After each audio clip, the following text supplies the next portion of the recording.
വന്ദനം.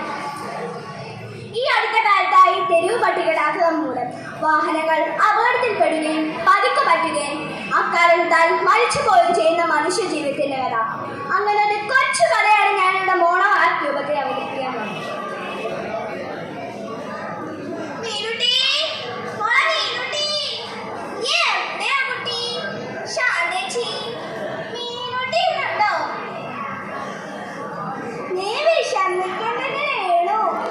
അവളവിടെ അമ്മൂന്റെ കൂടെ കളിക്കുന്നുണ്ട്. അല്ല, നീ ഇന്നലെ കുളിമുറി തന്നെ വീണെന്ന് മീനുട്ടി വന്ന് പറഞ്ഞു. എങ്ങനെയുണ്ട് ഇപ്പൊ കാലിന്? കൊറേ ഹോസ്പിറ്റലിൽ പോയി ചേച്ചി. കാലിൽ നല്ല നീര് വെച്ചിട്ടുണ്ട്. അധികം ദൂരം നടക്കണ്ടെന്നാ ഡോക്ടർ പറഞ്ഞേ. മീനുട്ടി, നീ വേഗം നടോ. അമ്മേ, ഞാൻ ഇപ്പൊ വരാം. ചേച്ചി കളിക്കുന്നുണ്ട്, ഞാൻ ഓടി വന്നയാ. മീനുട്ടി, മോളെ മീനുട്ടി. അമ്മേ, അച്ഛൻ വന്നു. അച്ഛന് നേരത്തെയാ? കുറച്ച് നേരത്തെ ഇറങ്ങി. അമ്മയ്ക്ക് വയ്യാത്തയല്ലേ?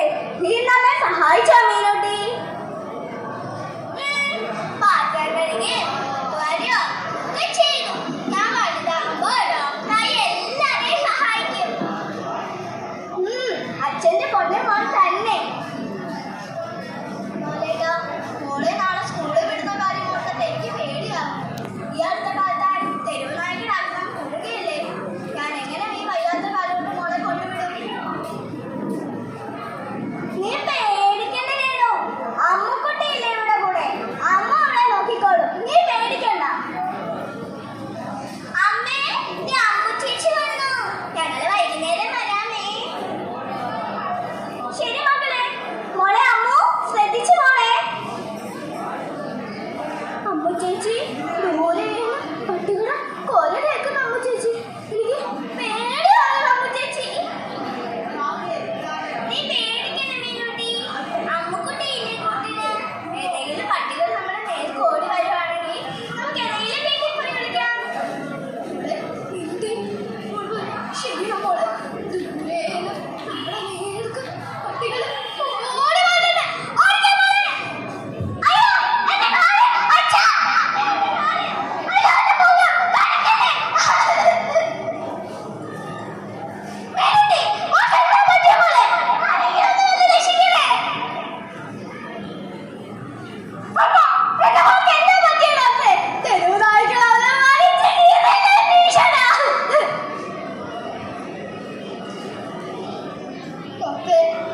വന്നപ്പോ തന്നെ ഇഞ്ചക്ഷൻ എടുത്തല്ലോ ഡോക്ടർ. ഒരാപത്തില്ലാതെ താങ്കൾ പേടിക്കാതിരി. വന്നപ്പോ തന്നെ നമ്മൾ ഇഞ്ചക്ഷൻ എടുത്തു. മുഖത്താണ് ഏറ്റവും കൂടുതൽ കണി വെച്ചിട്ടുള്ളത്. താങ്കൾ പേടിക്കണ്ട കേട്ടോ. മോളെ മീനുട്ടി, എന്തെങ്കിലും ഒന്ന് കഴിക്കും മോളെ. മോൾക്ക് പനിയുള്ളതല്ലേ. മോൾക്ക് ഇഷ്ടപ്പെട്ട പാൽക്കഞ്ഞി അമ്മ കൊണ്ടുവന്നിട്ട് എന്തെങ്കിലും ഒന്ന് കഴിക്കും മോളെ. അമ്മ, കഞ്ഞി പോയിട്ട് മൂന്നേര് പോലും എനിക്ക് ഇറക്കാൻ പറ്റുന്നില്ലമ്മേ.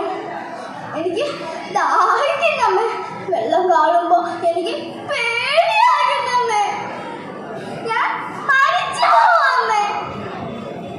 അയ്യോ, അങ്ങനെ പറയല്ലേ മോളെ. മോൾക്കൊന്നും സംഭവിക്കില്ല. മോളെ നമ്മൾ വേറെ റൂമിലേക്ക് മാറ്റുന്നുണ്ട്. അവർക്ക് നല്ല പനിയും വയ്യാഴികയുമുണ്ട്. നിങ്ങൾ പ്രാർത്ഥിക്കുക.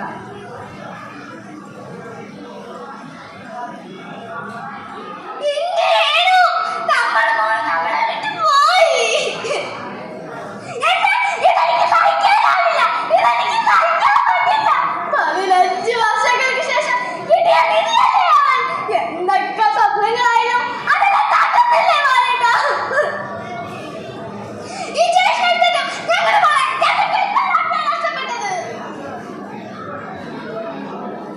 തെരുവുനായ്ക്കളുടെ കടി തലയ്ക്ക് മുകളിലേറ്റാൽ പെട്ടെന്നാണ് വയസ്സുകൾ തലച്ചോറിലേക്ക് ബാധിക്കുന്നത്. ചിലപ്പോൾ നമ്മൾ ഇഞ്ചക്ഷൻ എടുത്താലും നിസ്സാരമാണ്.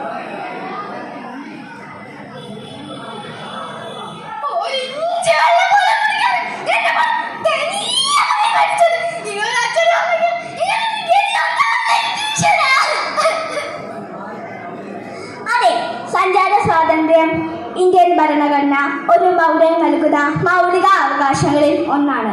അതിനേക്ക് ഒരു പരിഹാരം കാണാൻ അധികാരികൾ കണ്ടുറന്നേ മതിയാകൂ. അഥവാ നടപടിയെടുത്താൽ തന്നെ അതിനെതിരെ പ്രതിഷേധവുമായി വരുന്ന പ്രിയപ്പെട്ട മൃഗസ്നേഹികളോട് നിങ്ങളോടൊരു ചോദ്യം. കുടുംബത്തിന്റെ അത്താണിയായവർ, നാളത്തെ പ്രതിഷ്ഠകളായ പിഞ്ചു കുട്ടികൾ, ഇവരുടെയൊക്കെ ജീവനെ